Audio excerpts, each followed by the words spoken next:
I just have one question, question for Carol, Mr. Chairman. What exactly does others in attendance, no list available mean?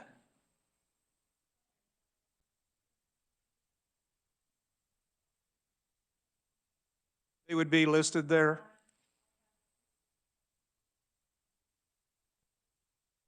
Got it. Right. No list, so got it. Thank you, Mr. Chairman. Other questions?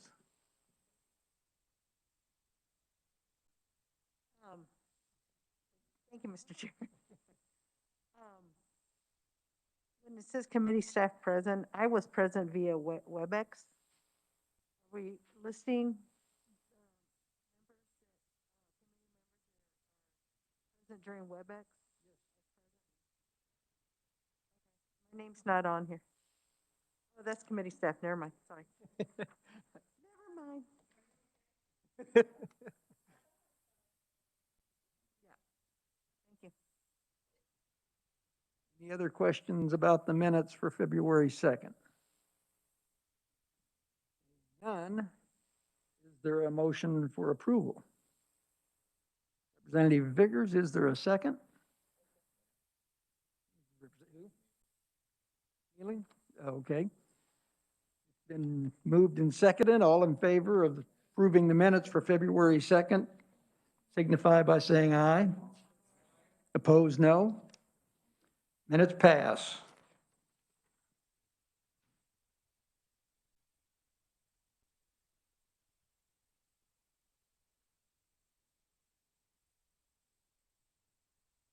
Ask that the committee stand at ease. We're waiting on our presenter to come up.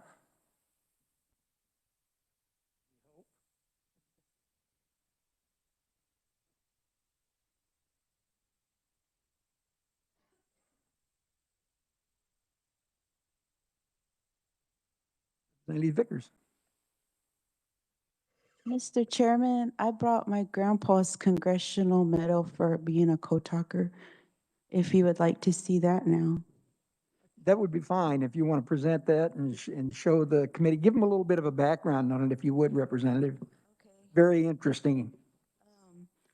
My great-grandpa was a Native American co-talker for the Ponca tribe. That's the tribe that I'm from in Oklahoma, Ponca City, Oklahoma. I don't know if you all heard of that area.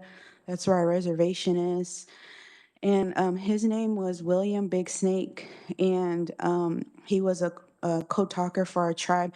You often hear about the Navajo Nation being co-talkers, but there were a lot of other tribes that had co-talkers back in World War II, like the Comanche Nation or the Kiowa Nation. And so I have a picture of him actually in action, being a co-talker here in Germany. And here's another picture of him. He was an Army veteran, and he passed away when I was like 6, but I got to know him a little bit. And I remember at the funeral, there was so many veterans there, and I was scared of gunshots. So I remember I was just holding my ears the whole time. But now I know why he was a decorated veteran. And so, during the Obama administration, they gave the family, since he passed away, my mom's the oldest of the family, and they gave the family a congressional medal for his service. And the Navajo Nation and everybody that was a co-talker got one. So I have it here, and this is actually his picture on the medal. And then it has our tribal seal.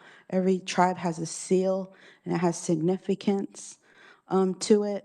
And this is the medal. It's real heavy. I can pass it around so you can take a better look. Just be careful with it. But I'm so proud of my great grandpa, descendant from him, and this is pictures of him. So I want to share that with all of you today. Thank you, Mr. Chairman, for allowing me this time. Oh, This will be especially interesting to the vets in the committee. I think anyway, I was really in awe with the medal and the story that Ponca told me about her grandfather, great-grandfather. So enjoy this as it comes around, absorb this. This is history. yes.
Chair, I forgot to mention that my great grandpa, even though he was from the Ponca tribe, he was very essential because he could speak other languages, other tribal languages too.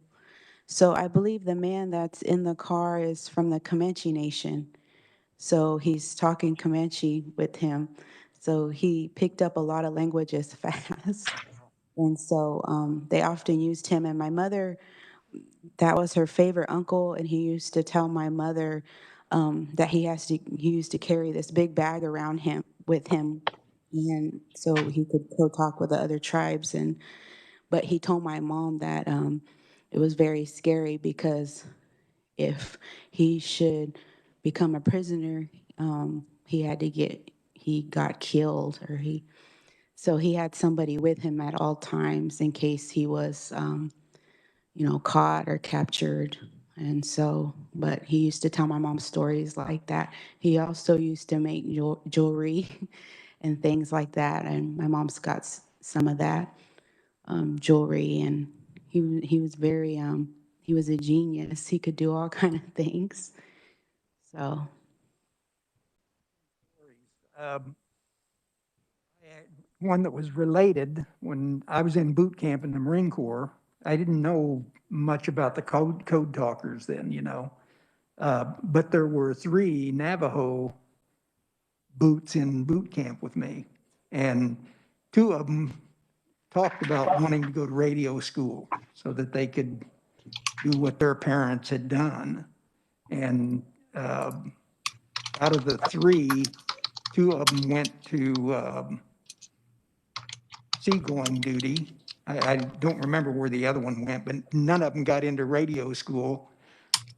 But ironically, they sent me to radio school. And I didn't stay there very long.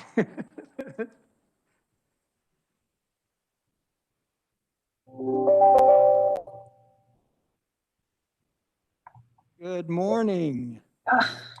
Please, please, please accept my apologies. Not a problem. I apologize. Sometimes things just don't work out the way that you planned, and please accept my apologies, but I am here now at this point. My name is Kathleen Smith with the Kansas Department of Revenue. If you are ready for my short presentation, I would be more than happy to proceed. We are ready. All right. Mr. Chairman and members of the committee, I was asked to speak to you today regarding our Native American Veterans Income Tax Refund Program. During the 2018 Kansas legislative session, substitute for House Bill 2147 was passed and signed into law. That legislation provided that for any Native American veteran who was domiciled within the boundaries of the veterans' tribal lands during the period of active military duty from the years 1977 through 2001, and who had Kansas income tax withheld from the military income, would be able to apply for a refund of their Kansas withholding tax. Based upon this legislation, the Department of Revenue did develop an application for refund for these veterans, and specifically asked for different types of information necessary to implement the legislation. The claim form, which was a ks.gov, was required for each veteran to complete and submit to us. We worked with the Kansas Commission on Veterans Affairs so that they were able to publicize the program as well. We also worked with each of the 4 tribes so that they could publicize the program and go out and determine if any of the veterans would be eligible for the program. So we did work with those entities.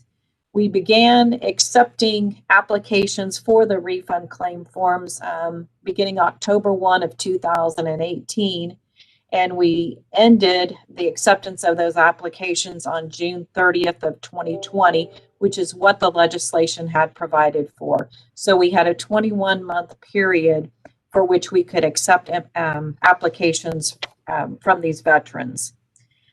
The Native American veterans that were domiciled within one of the following 4 tribal lands during their active duty military duty would be able to qualify. That was the Prairie Band Potawatomi Nation, the Iowa Tribe of Kansas and Nebraska, the Kickapoo Tribe in Kansas, and the Sac and Fox Nation of Missouri and Kansas and Nebraska. So those 4 tribes were the ones that would qualify. Interest was calculated or computed on these refunds based upon the due date of the original income tax return through September 30th of 2018, which again was based upon the legislation that was passed by you. So if someone were to submit a claim for 1977, the return was due 4/15 of 1978. We would have been calculating interest from 4/15 of 78 through 9/30 of 18.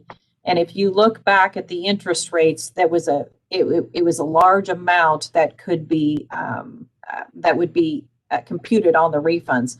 So let's say for a $10 refund, the interest rate from 4/15 of 78 through 9/30 of 18 was 471% per se. So on a $10 refund, you were getting $47 in interest. So the interest was rather large just based upon the interest rates during those period of years. Each veteran was asked to complete the information on the application form and then provide information so that we could verify that they were an enrolled member of the Kansas federally recognized Indian tribe. So what we were asking for was a tribal membership or an ID card from the veterans. And the tribal chairperson or authorized designee would also be able to sign off that they were resided on the tribal land during their period of active military duty. We also asked for verification of their military service, so the Form DD-214, which they could get from the United States Department of Defense. We also asked for their W-2 statements so that we could understand the withholding that had been withheld from their wages during this period of time. And you would think that going back that long, maybe some didn't have their W-2 information. So we did set up a portal with the Defense Finance and Accounting Service in Washington, D.C., where these applicants could go on and ask for the information, and DFAS would be able to provide that W-2 information to them. So again, if the veteran didn't have that information, they'd be able to go and get that information electronically and then pass that on to us. We also asked for additional information if the veteran was deceased. So basically, I guess what I have to end with is, again, we accepted applications for that 21-month period. Unfortunately, we had less than 5 filers come in and apply for the refund.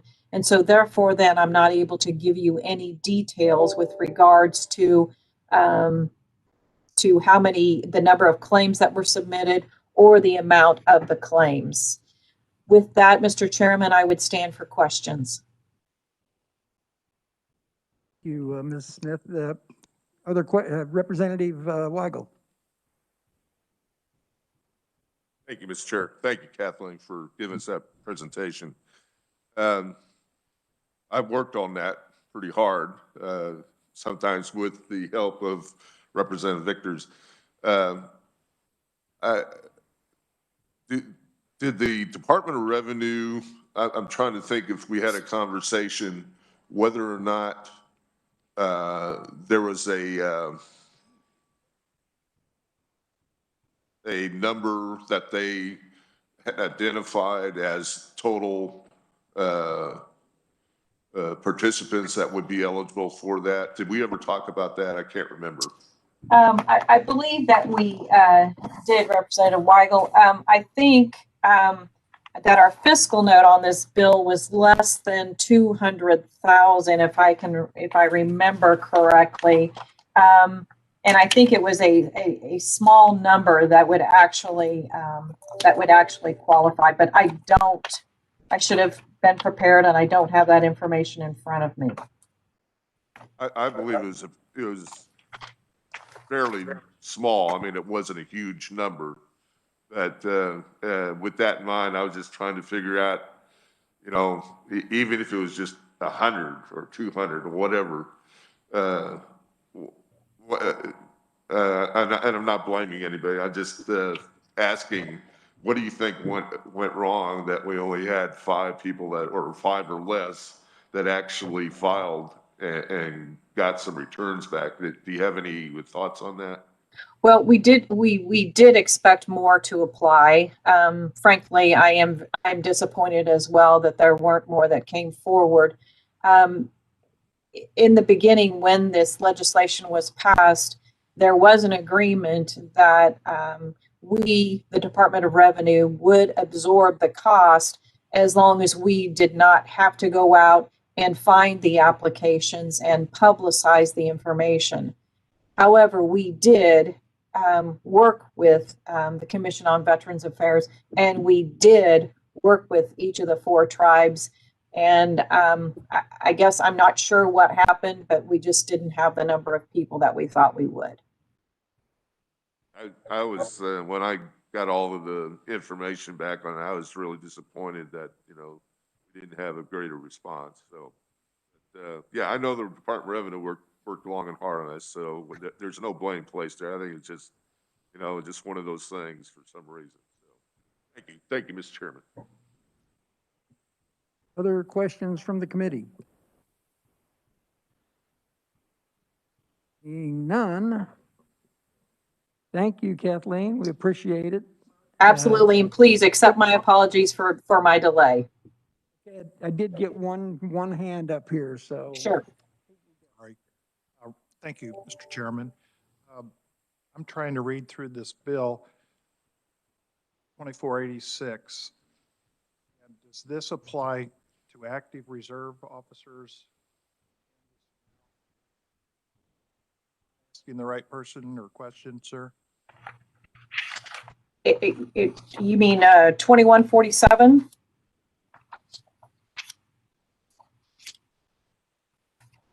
I'm sorry, withdraw.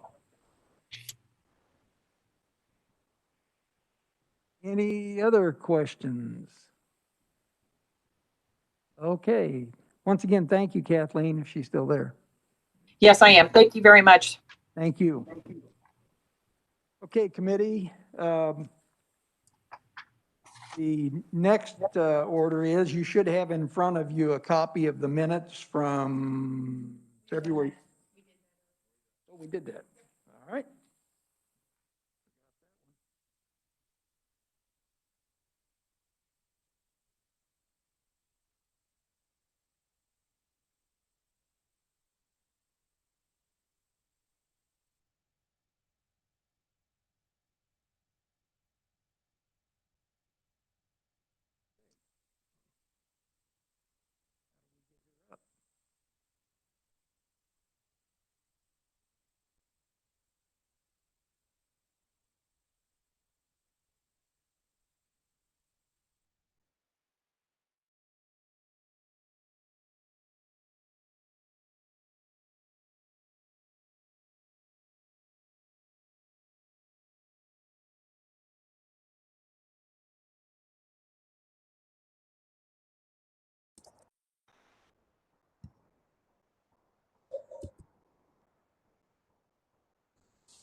Thank you, Mr. Chairman. Can you guys hear me? Because I can't hear you. Yes, we can. Okay, perfect. Well, I'm hoping that you asked for bill introductions and that I'm appropriately doing that at this point. Yes, you are. Thank you so much, Mr. Chairman. This morning, I'd like to reintroduce House Bill 2486, which the good representative was going to ask a question about a moment ago.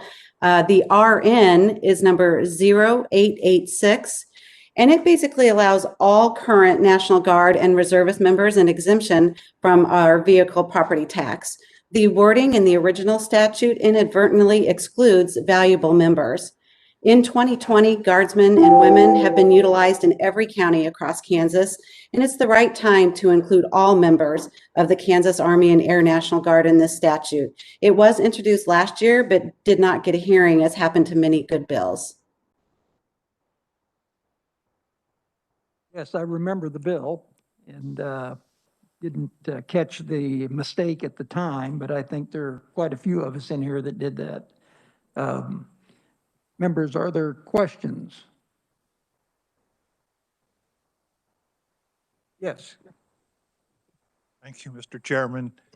Now I will ask the question, does this count for active Army Reserve, not just Army National Guard or Air? Does that include that in there here? My understanding is that it includes all members of the Kansas Army and Air National Guard, where it excluded some before, so it would be all active duty. It brings in a group of the Kansas Army and Air National Guard that were excluded from the original bill, the statute, excuse me.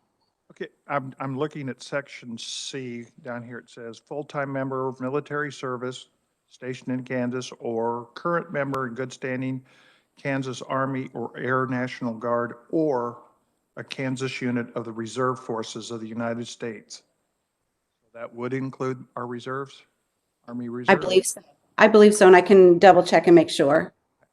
That is a question I need answered as the father of an active reserve officer living in my house. Representative Proctor, I'll double check on that. Thank you. thank you.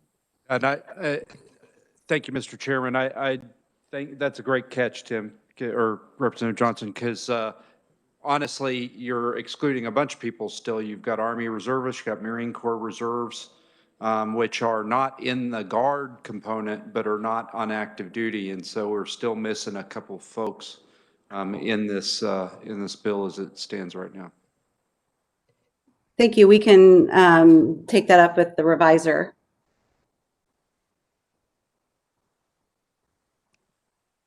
Other questions?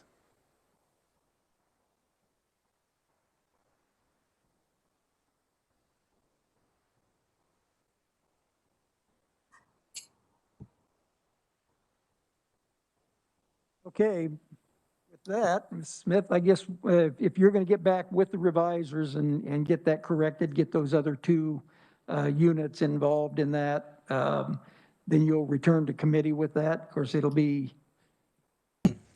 Mr. Chairman, can you hear me okay? This is Kyle Hamilton with the Revisor's Office. Yes, Kyle.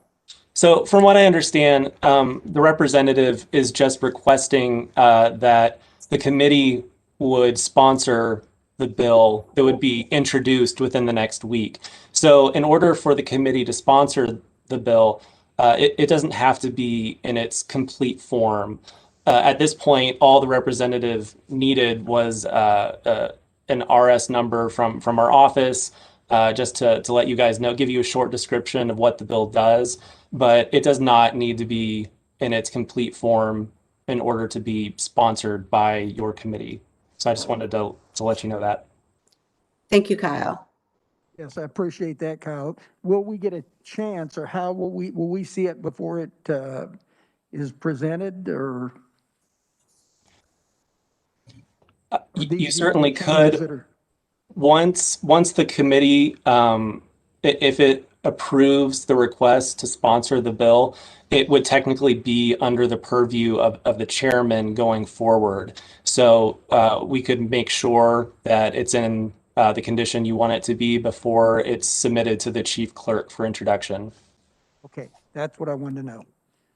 All right, any other questions, concerns, comments from the committee?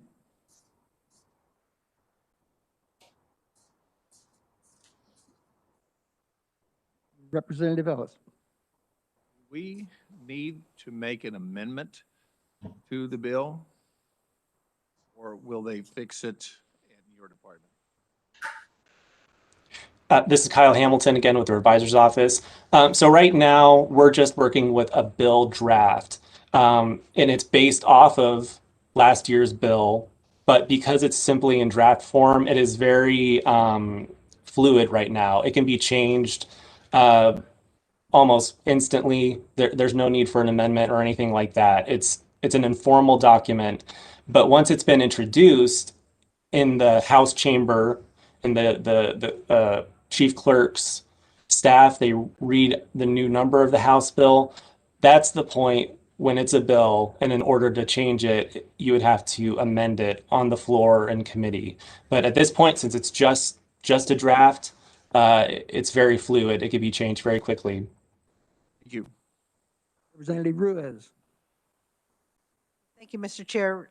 Would it be appropriate for committee members to email Representative Poskin to make sure that we're included all of the other? We can do that, Representative Ruiz. Thank you. Yes. Representative Collins. Thank you, Mr. Chair. So this number 2486 is actually, if I understand this correctly, was last year's bill number. It Correct. would have a different bill number when it was introduced here. Is that correct? Correct. And it has an RS number right now of 0886. All right, thank you. Thank you. Representative French. Yes, I think all they really want for us to do today is to vote to sponsor the bill, to get it to the speaker, to make him, let him assign it back to us, to then to work in a hearing and on, you know, the amendments and all of that. So I don't think we're looking for anything today other than, does the committee want to sponsor this? Am I correct on that, Revisor? That is correct, Representative.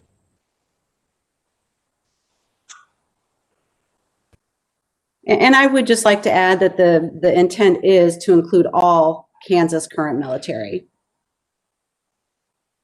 So we can, you know, work it and make sure that it does that after we decide if we want to sponsor it. Any other questions? Yes, Representative Vickers. Mr. Chair, do you need a second? Do you need a second since she introduced the bill? Yes. I'll second it. Okay, it's been moved and seconded to hear this bill and return it back for further action. All those in favor say aye. Aye. Opposed, no. Seeing none, motion passes. Thank you, Mr. Chairman. Yes, ma'am. Kyle, are you still there? Yes, I am, Mr. Chairman. So now this comes back. What's the time frame on when it will, is that up to the speaker now when it comes back to me so we can get with the committee, or? It sort of depends on when the bill is finalized, when the draft is finalized, and when it's sent upstairs to the chamber. Usually it gets referred back to a committee within a few days. Since this will be a committee bill, the deadline to submit it to the chamber will be next Friday. And so in the meantime, that gives members, some time to maybe give their feedback to the representative or to me, and we can make changes to the draft as needed before it's sent upstairs and becomes a formal bill. Okay, if you could just keep me appraised to where that's at, so we don't let it fall through the cracks, I would appreciate it. Will do. And Mr. Chairman, if I may, I just wanted to add one more thing. Members of the committee, just please be careful in your communications. with representative, with your feedback going forward. We want to make sure that we don't accidentally violate the Open Meetings Act. Anytime a majority of members discuss topics of the committee with each other, that needs to be part of an open meeting. So if you have feedback on the bill, please just don't send it to the whole committee. Just send it to the representative or to the chair. And please don't reply all if you get any sort of message about the bill. We want to keep communications, just going one way outside of open meetings. Absolutely. That was the main reason I said, would you contact me? So, okay, any other questions? Seeing none. Okay, thank you, Kyle, appreciate it. Committee, up. I do have one more question because the audio cut out just before that last request. Were there any other bill requests that we on WebEx might have not heard, or was this the only request? The only one. Okay, thank you so much, Mr. Chairman. Thank you. Anybody on the committee have anything else today? Okay, with that, we are adjourned.